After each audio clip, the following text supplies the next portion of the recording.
A young 17 or 18-year-old child who's doing very well. Father is a CEO, travels around the world.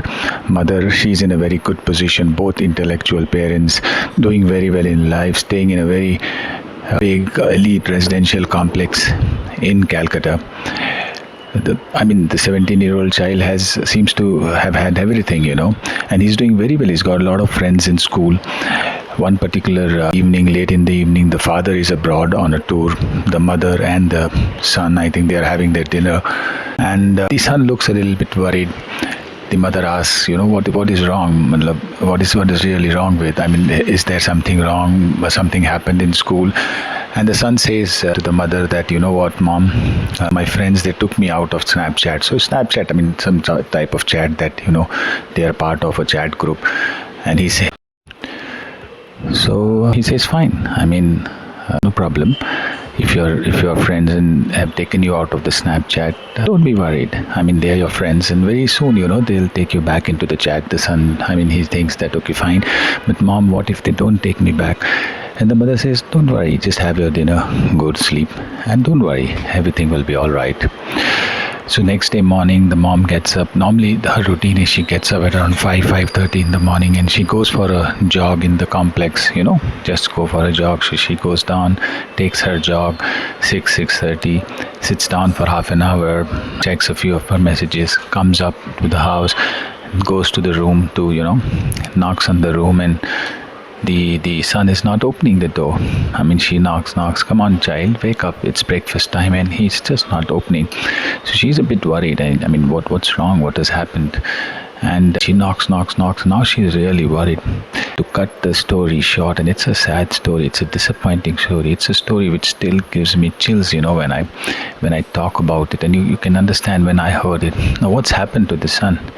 At 1:30 a.m. in the night, can you believe it? 1:30 a.m. in the night, this 17-year-old child from the 22nd floor apartment that he and his mother are staying in Calcutta, he climbs onto the balcony grill and he jumps down. While the mom was taking her walk, while she was down, the kid, the balcony faces the backside of, the complex. He's already down. He's dead. He's committed a suicide. Can you believe this? What's happening? What's wrong? Why the son? Why the kid had to do something like this?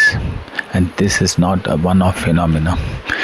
Every day, every month, every week for last few years, we are hearing about suicides of youngsters, 17, 18-year-olds in schools, in colleges, in universities, quota, tuition classes, wherever they are. Good colleges, good universities, top academically performing kids. Suicide and student suicides is a big problem. These are our kids. These are our kids with, they're humans. Before anything else, whether, academics is affecting them or, anything else is affecting them, these are our kids. Youngsters are not supposed to be, doing this. So it really hurts. Now, what can we really do to, ensure or at least safeguard our kids against this? With my experience, my wife, we've also got a young son who's pursuing his college studies. I think what we have realized is that 3 or 4 points are important. Number one, communication. Either both the parents or at least one parent. Right from the time the child is like 5, 6, 7 years old, you've got to train that child that he can share each and everything with the parents. Everything. Not just selective things, not just things which you feel you can only share with your parents. Okay, we might be the 90s generation, we could share only a little bit with our pets, but please make it mandatory or convince your kids from their heart and mind they can share everything. So communication is very important. Secondly, as parents, listen more and talk less. I've seen it enough. I've seen it with myself. My wife kind of balances me. I've seen it with everybody else. I also do the same mistake. I talk a lot. When your child is wanting to talk to you, when your youngster is wanting to talk to you, when your teen is wanting to talk to you, please listen. Don't talk. The more you talk, the less they start talking. Just listen to them. Just let them tell everything, their view, their point of views. There's nothing right, wrong. He or she is wanting to put the point of view across to you, wanting to share it with you. Just give your ears.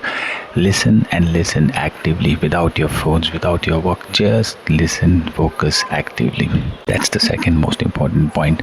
Third point, be like a child when you're listening to your child. Don't start becoming like that, like that Gyan Guru, somebody who knows everything, the 40s, 50-year-old, we've seen it all, this happen, oh, this will. He is a teen, he's just experienced this much, he's facing this now. He just wants you to be childlike and listen to him.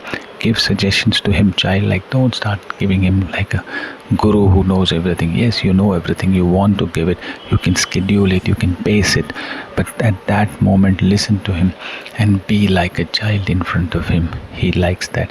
And finally, keep your home atmosphere such that there should be no anger, frustration in expressing your desires and what you want in life. That's the biggest problem the teens face. They always, I've been a principal of a school myself. I've been a CEO of educational institutions. I'm connected to thousands of youngsters. I myself run so many of these, workshops and seminars for youngsters. One thing I have noticed is the youngsters, they are very, very particular about you, wanting, they really want you to be a part of them and not somebody from the external trying to, give too much of advice to them. Communication, listen to them, be like a child, and let them express everything. There's nothing right, there's nothing wrong, there's not correct, there's not incorrect. There are choices. Every person, every youngster has his or her DNA. Let them express and respect their desires and ambitions. You are the parents. You have given birth to your children. They are teens, they are their own blood, their own DNA, but they are their own individualistic self with their own individualistic DNA as well. Right? So take care of these 4 things and keep in mind that these kids are trusting on you, they're believing in you, and it is our mandatory imperative. I think it is 100% mandatory on us. It's imperative on us to ensure that these young kids do not commit something as horrendous and disastrous and sad as a suicide. They deserve to live, they deserve to grow, they deserve to fulfill their desires and ambitions, and together, you and me, we can make that happen.